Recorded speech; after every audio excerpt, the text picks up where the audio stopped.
प्यार की कोई उम्र नहीं होती, कोई हद नहीं होती। ये तो आपने कई बार सुना होगा, लेकिन ये देखने को भी मिल गया है जहां एक युवक का दिल अपनी मामी पर आ गया। फिर जो हुआ जानकर हर किसी के होश उड़ गए। बुलंदशहर के चोला थाना क्षेत्र से एक मामला सामने आया है, जहां एक जवान भांजा निमेश तब फिसल गया जब उसकी नजर अपनी मामी पर पड़ी। मामी को देखते ही युवक उसे दिल दे बैठा और दोनों की प्रेम कहानी इतनी चरम पर पहुंच गई कि उन्होंने सारी हदें पार कर दी। जब इस प्रेम प्रसंग की भनक महिला के पति गौरव को हुई तो उसने अपनी पत्नी प्रीति और भांजे निमेश से कहा कि तुमने रिश्तों की मर्यादा को तार तार कर दिया है और दोनों का विरोध किया। अवैध संबंध में बाधा बनने पर हत्या की योजना बनाकर गौरव की गला घोटकर हत्या कर दी गई। पत्नी और भांजे ने हत्या के बाद सबूत मिटाने के लिए वारदात को एक्सीडेंट का रूप दिया और मौत की सूचना पुलिस को दे दी। पुलिस ने छानबीन शुरू की और इस सनसनीखेज हत्याकांड का खुलासा कर दिया। पुलिस ने आरोपियों के कब्जे से मोबाइल, तमंचा और कार बरामद की है। 30 जनवरी को एक महिला जिसका नाम प्रीति है, वो थाना चोला पर उपस्थित हुई और उसके द्वारा एक तहरीर दी गई कि उसके पति की एक सड़क दुर्घटना में मृत्यु हो गई है।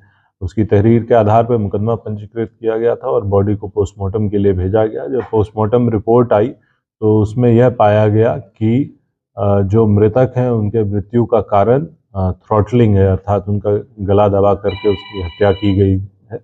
इस संबंध में थाना चोला की टीम द्वारा गहनता से पूछताछ व छानबीन की गई तो इसमें यह बात प्रकाश में आई कि ये महिला जो प्रीति है, इसका एक भांजा है, रिश्ते में भांजा लगता है निमेश। इन दोनों के बीच में कुछ अवैध संबंध थे और ये दोनों आपस में साथ में रहना चाहते थे और ये प्रीति अपने पति से तलाक चाहती थी।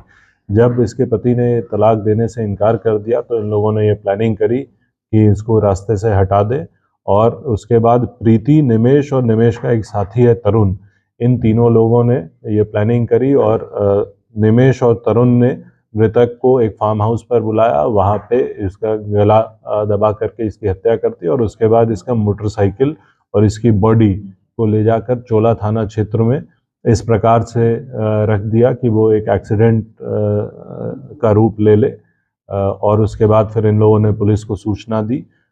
इनसे पूछताछ के आधार पे, इनके आपस की बातचीत के आधार पे व अन्य एकत्रित साक्ष्य के आधार पर एवं इनके द्वारा इकबालिया बयान जो दिया गया उसके आधार पर इन तीनों लोगों को न्यायिक अभिरक्षा में भेजा जा रहा है और इनसे कनेक्टेड अन्य एविडेंस एकत्रित किए जा रहे हैं। राष्ट्रीय पुलिस मॉनिटर के लिए बुलंदशहर से केपी सिंह की रिपोर्ट।